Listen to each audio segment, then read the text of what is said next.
Coming up on PNW Prop Stars, we're going to be talking about our favorite week one bets. It's not just cheer for your Seahawks or make money. It's cheer for your Seahawks and make money on PNW. So make sure you stick around for all our favorite bets. And at the very end, we might have a very spicy one that is focused on a certain UDFA wide receiver where a little bit of money can make you a whole lot of scuttle. Coming up on PNW Prop Stars.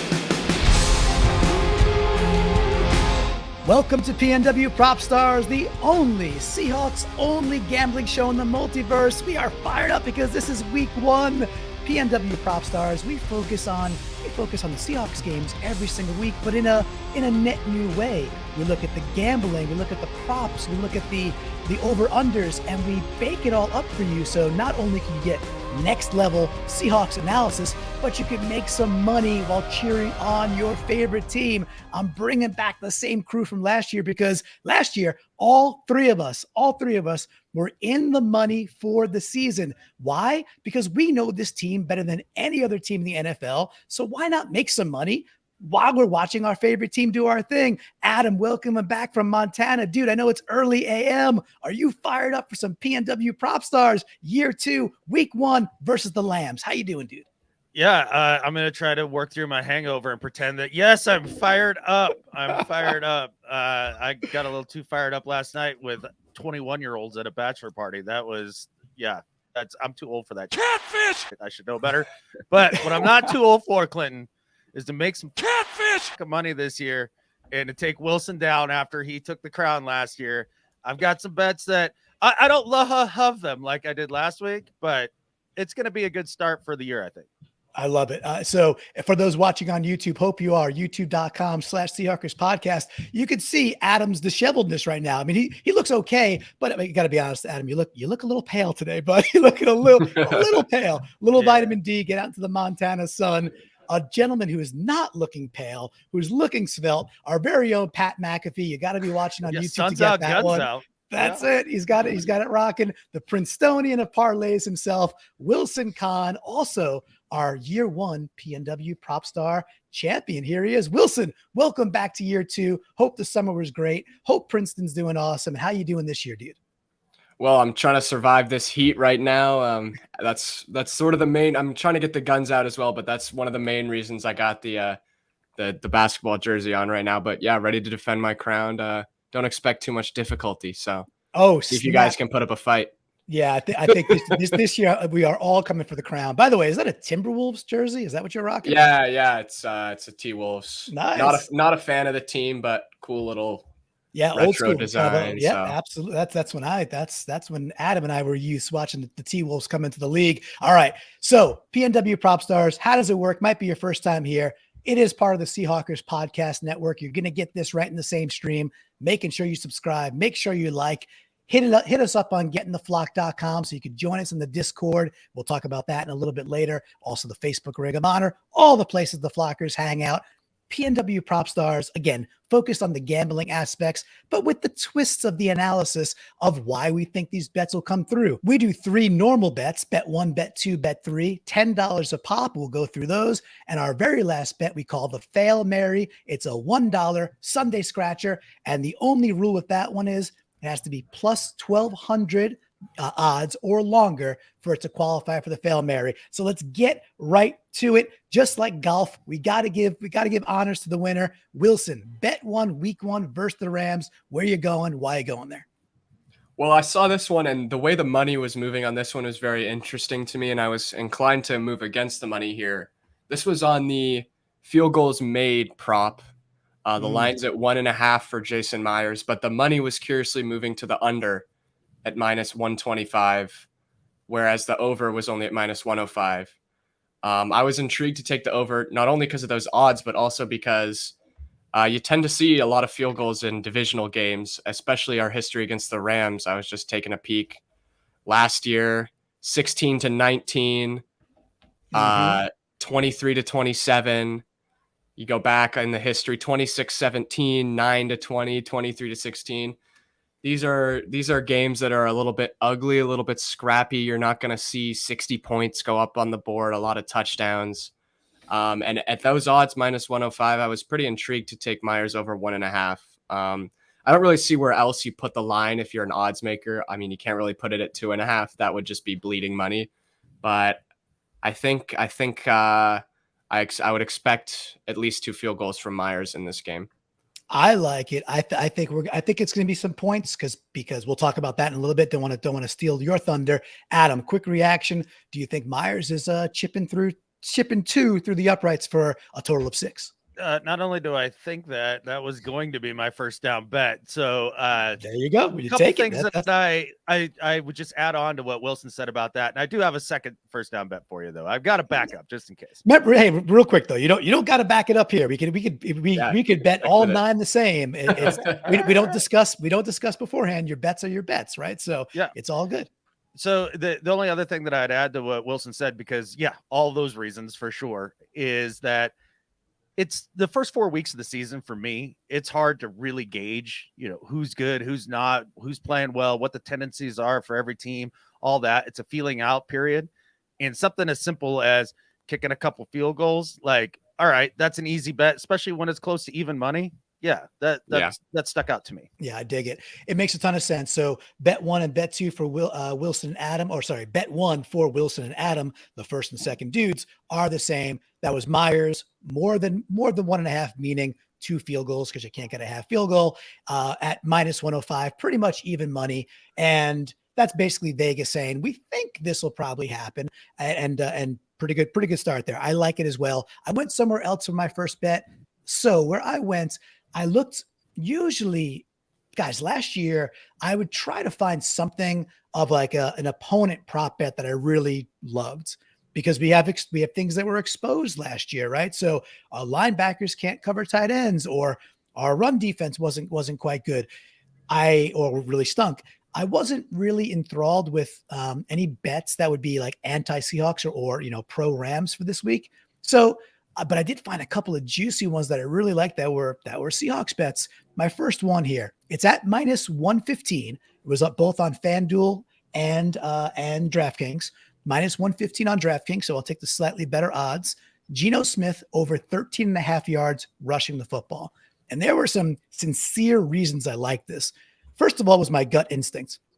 Do I think Geno is going to scramble once, at least once with Donald blowing something up and escape? Yes, I do. Do I think we're going to run at least once or twice planned shotgun Geno draws? Yes, I do. All right. So logically, I could get to 13.5 real quickly. What I loved, Adam, about this bet is when I went under the covers with it. Geno had 366 yards rushing last year. It's an average of 22. Okay, averages are averages. You get a blowout game, and it skews what an average is.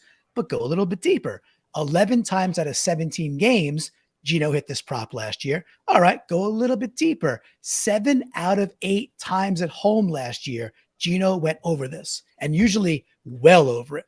So it's 50 million Elvis fans can't be wrong. I like the bet. I really like the bet. I love this bet. So Geno over 13.5 at -115 to rush the ball. That's my first down bet. Reaction before we get to part 2, Wilson?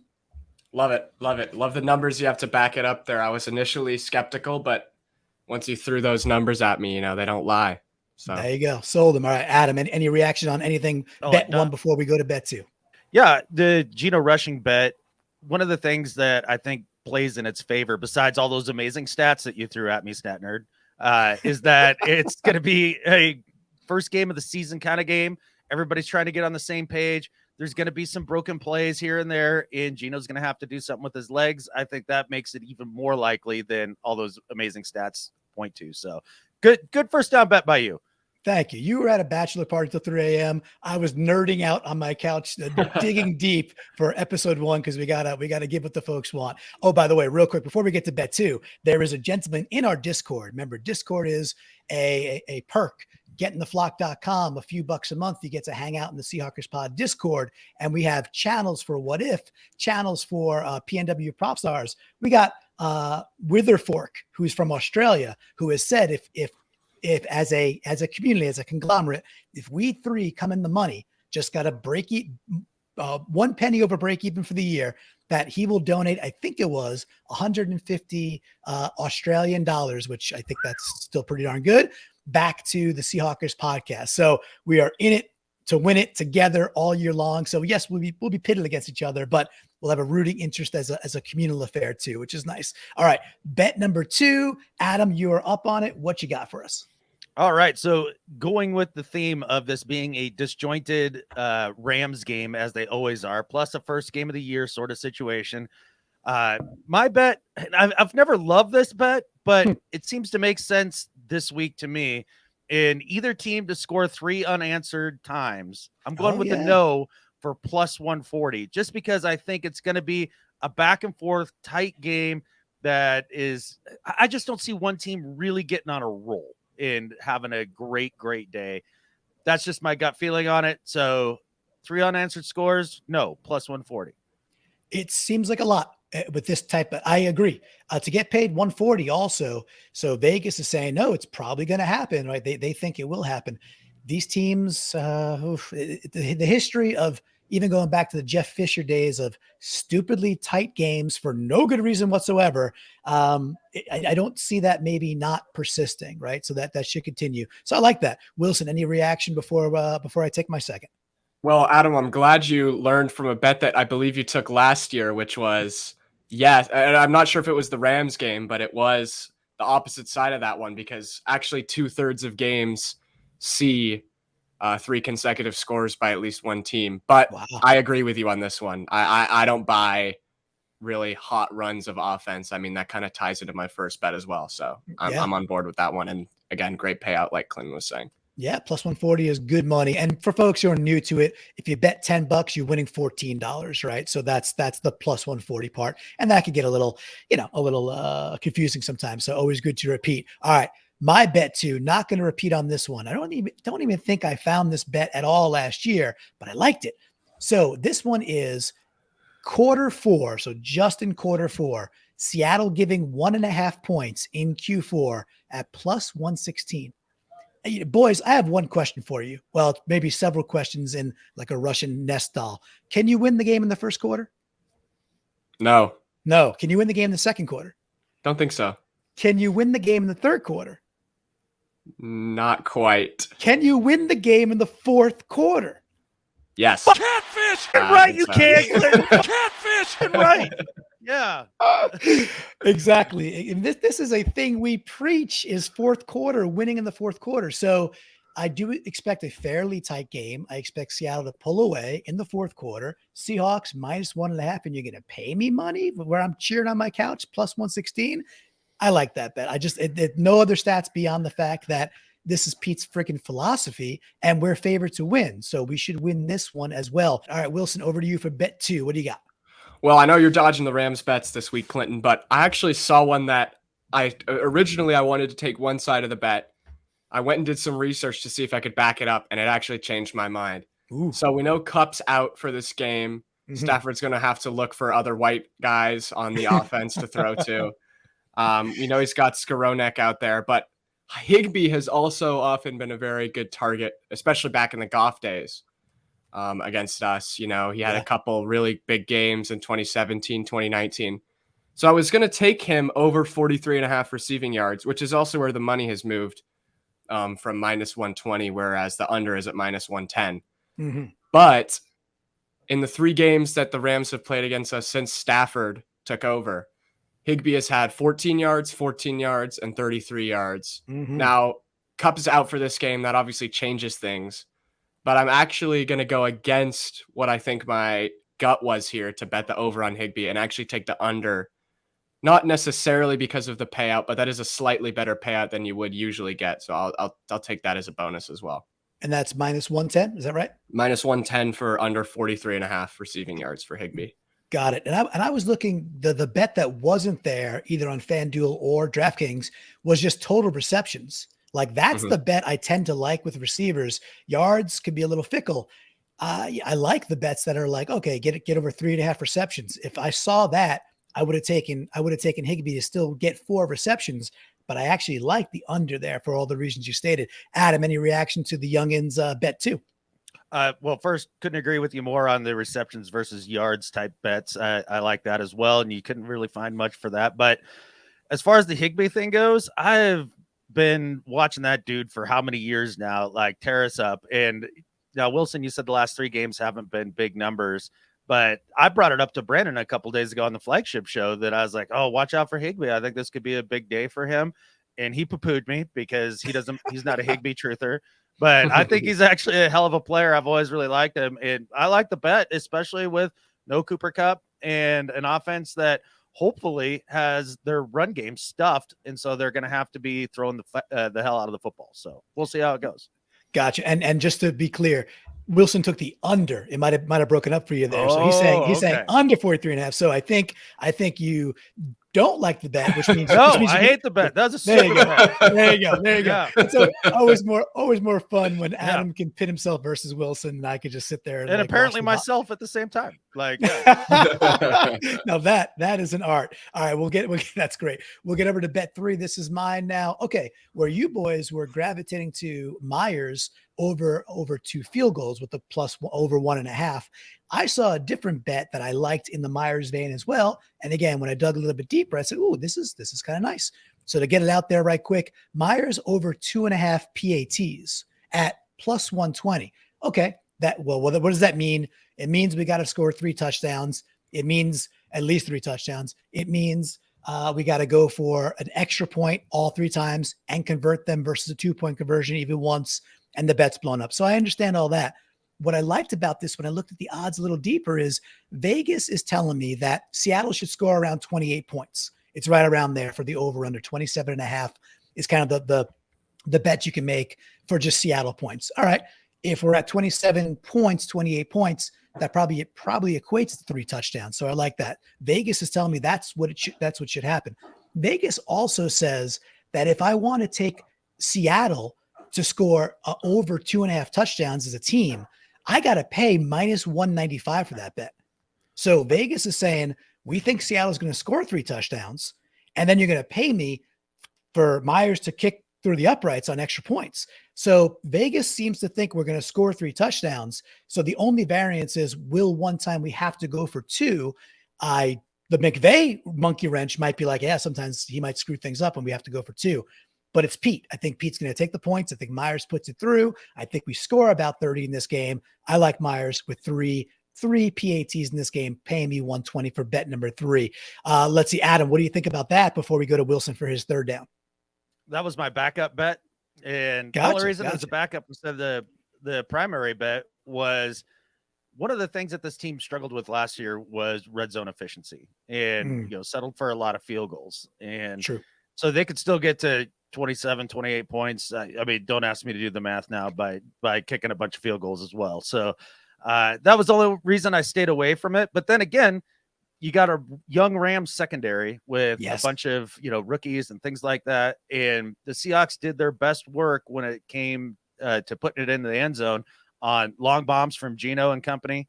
And I mean, this matchup kind of plays into the hands of that. So maybe they score 40. Yeah, I think there was not even a stat. I think it's just a fact, which a stat can be factual, but I think it's a fact that the Rams are basically starting, X amount of dudes who are like drafted in the 6th round or later, or UDFAs, as primarily their entire defensive backfield or several of them, which is just like, okay. Like I listened to some other pods that invited some Rams guests on, and they're talking them up. They're like, oh, this guy's really good. This guy's really good. Okay. They're not all going to be Jalen Ramsey. In fact, none of them probably will be. And if it's game 1, let's see what happens when it's game 1 with DK, Tyler, JSN, our tight ends, et cetera, will be very interesting. All right. We have not, by the way, haven't heard anything about our running backs yet. We are waiting on K9 news. He had a sore groin yesterday. We'll see what happens today in practice. That could tilt things quite dramatically. We'll see how that goes. Wilson, bet 3 for you. What do you got, dude? Well, you just mentioned JSN there, and I'm going to incorporate him into my Wilson 300. Oh, that's right. Week, it's back. It's back. All right. It was a rule that I abided by about 75% of the time when I felt like it last season. And, I'm remembering my touchdown prophecy from week 1 last year of Kobe Parkinson. I remember it. Possibly my proudest moment. not just on Seahawkers pod, but in life. And so this week I'm going to take JSN to score in his first game and Seahawks to win. It's just a 2-legger at plus 320. I actually have a bit of an anecdote behind this one. So those throwback jerseys came out a month ago, whatever. They're sexy, all right. I ordered a Metcalf one to my mailbox here at school, but because it got here earlier than expected, the mail office wasn't open yet. So they sent it back. They gave me a refund, but it automatically got sent back, and then the Metcalfs were out of stock. But my second choice came back in stock this week, and it was JSN. I just ordered one of those a couple days ago. So I'm feeling the JSN magic right now. And I think he'll get in the end zone, and I think the Seahawks will win the game. So plus 320. I'll take that. Love it. Yeah, let the odds forever be in your favor with that beautiful story of fate there. I hope it comes true because that means we won, which would be fantastic. Adam, any reaction before you give your third down bet there? Well, I think that the odds of the Seahawks winning this game are quite high, even though it is the Rams and all the stuff that we have PTSD as Seahawks fans about. But yes, within that, you got to look at who can punch it into the end zone, and JSN is going to be that big red zone threat that we've been needing, the jitterbug type guy who always creates separation in tight spaces, and that's what you need in the red zone. That's his strong suit. Look for Geno to target him if Bobo happens to not be in the game, the next Randy Moss. Let's make sure we all agree on that. But yes. I like the bet. In fact, JSN plays into my third down bet as well. So Wilson and I, way too much the same page week one. I don't like this. It feels icky. Yeah, it's wonderful for me. But go ahead, take away your third down bet. Obviously, it's a little JSN flavored as well. Yeah, so Clinton and everybody else apparently on the internet, you've all talked me into this JSN thing, and I'm starting to be a believer here. But with him coming back and looking like he's going to play in week one, I think that's amazing. And I saw that he got alternate receiving yards over 50. So he just has to get over 50 receiving yards plus 250. And he's the new shiny toy. I could see Geno targeting him, on crossers and all that stuff and option routes all day long. At 50 yards, that's not a massive game. And for plus 250, that's almost a Wilson 300. So, and I only have to rely on one thing happening. So, yeah, that's what I was going for there. I like it. I tend to like these things all, if they hit, they bring me joy. So I'm not going to not like them. I want to win, but I want our Seahawks to win, of course, over all of this. But it's going to be very exciting. Cast, no cast. I'm assuming he's still going to have a little bit of the bubbly cast on there, just the way it goes with the wrist injury. Still going to get open. Dude's going to get open. For him to get 50 yards, probably looking at like 4 receptions. Could be 3 because one of them could be like a 25-yard seam thing. He gets open in the seams all the time. But that's a nice little pocket. In fact, how about 4 receptions, 53 yards, and a touchdown, and a Seahawks victory? Nice. And then you guys could then rock it out. It doesn't really matter because my Fail Mary is going to take me over the edge anyway, and I'll be champion, so we'll all be celebrating. All right, we're going to go back to the top. The Fail Mary, as a reminder, must be plus 1,200. And yes, we picked that number with purpose. Plus 1,200 odds or stronger for this to qualify. Wilson, what is your Fail Mary for week one? Well, this one's pretty simple. I'm doubling down on JSN, and I'm saying he's going to score the first touchdown of the game, plus 1,300. Nice. All right. So again, the plus 1,300 equals qualification, and then plus 1,300 for the first TD of the game. I like it. We don't need reasoning on these. They're the dollar scratcher. It's a quick hitter. Adam, what do you got for your Fail Mary? See, what I like about Wilson's bet, though, is that it's an early bet. And then that way you're engaged, you get it off the table early, and then you can concentrate on the game. That's kind of where my head was at a little bit with mine. So first LA Rams drive result, granular. So whatever the catfish that means, I don't know. But so on the first drive, the LA Rams have a fumble lost, plus 1,300. And I love it. Yeah, that's one that I just want that to happen because catfish the Rams. Oh man, I love that. I didn't see that. I love it. I applaud that. And that would be there's nothing better than that, right? Like you start a season and there's like a fumble at like whatever, let's say the 18-yard line, and we scoop it up and we're at the 14, and then boom, 7-0. We're a player or two later. A player or two later, a certain player is spiking the ball, which will go to my Fail Mary. That player, I've been saying it for weeks now. I already took real human dollars, if that's a thing, and I already placed real American money on this wager. Jake Bobo, first touchdown of the game, plus $2,800. 2,800, and I'm going to make that real money. So that's why I'm getting ahead of myself. So Jake Bobo, first touchdown of the game, plus 2,800. Listen, it's a Bobo world. We're all living in it, and I believe in Harvey Dent. I believe in JSN. I believe in Bobo. I believe in Metcalf at the podium talking about Bobo and Lockett talking about Bobo. There's something going on with this dude. Let's see him play it out in real life now when it counts. Fired up for that. All right. So boys, we went through it all. What I'll do this year, instead of going through the long recap right now, is I'll put the graphic up on screen and play a little music over it. So those on YouTube, another reason to check this out on YouTube, you'll get the graphic. You can see it all there. We'll share it in the Discord. We'll share it out on Twitter. And if you have your own bets in the Discord, let us hear that in the PNW channel. Let us know what you like, why you like it. And then at least once a week, we'll pull out one or two bets that you put into Discord, and we'll share them on next week to say who was prophetic, who had the Mama Cleo crystal ball there. So looking forward to that. Last year we talked about plans for game one. Wilson, you were getting donuts at a local Princeton shop. I remember that. Adam, I don't remember what you were doing, but I know it involved watching. I bought a brand new TV. I'm staring at it right now. I'm excited to get that bad boy on. Wilson, are donuts in your future for week one? Again, everybody wants to know. Well, I got some bad news. I might be missing part of this game. Actually, we have we have an outdoor concert series that comes around once every fall and once every spring here, and it's literally starting at 4 p.m. So if I can get my friends to be okay with me skipping out on that, I will skip out on it. But it's to be seen.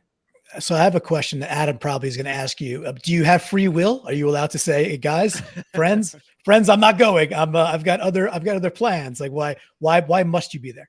No, I don't have free will actually, because it's probably one of the biggest events of the year in terms of alcohol consumption, which I can say at the legal age of 21, if anyone's listening. I did turn 21 since last season, so. You could legally bet. You could legally have a beer. Those are firsts for you. You maybe even kiss a girl. You tell us later. It's all you do you. But Adam, what plans you got for Sunday? What are you doing? Okay, well, two things. Our boys all grown up, and that's really fun. And we now know that Wilson likes music more than he likes the Seahawks, so we know that. The second thing I wanted to get to, Clinton, before I talked about what I'm going to be doing on Sunday is your Bobo bet. If that hits, you're getting more Bobo tattooed across your chest, right? That'd be huge. That's a hard no. That's a hard no. Okay. That's a hard no. Don't have any tattoos. I'm 45, and getting one now just seems really weird, especially that one. But it's a cool idea. Maybe I'll use a Sharpie and just do that for the fun of it for a week. That could be cool. Get a Bobo jersey. Semi-permanent. Yeah. Exactly. Yeah. But for me personally, on Sunday, man, I'm gonna kick back, watch a game here on the homestead. Hopefully the internet cooperates and I can do a live stream for y'all, and hoping to do that. And just watch the Rams go down and the Seahawks start out 1-0. That's my plans for Sunday. Those are simple. I like it. A simple plan that comes together. Nothing more brilliant. Remember, folks, this is all part of the Seahawkers Podcast Network. We're doing 5 shows a week in the season, PNW Prop Stars being one of them. But we got What If, the preview show. We've got 3 and 3 Out, the unique recap show. We've got the live and on Catfish show that happens typically on Sunday nights. We, of course, have the Seahawkers Podcast flagship show, which started it all. That's the long form, typically 90 minutes.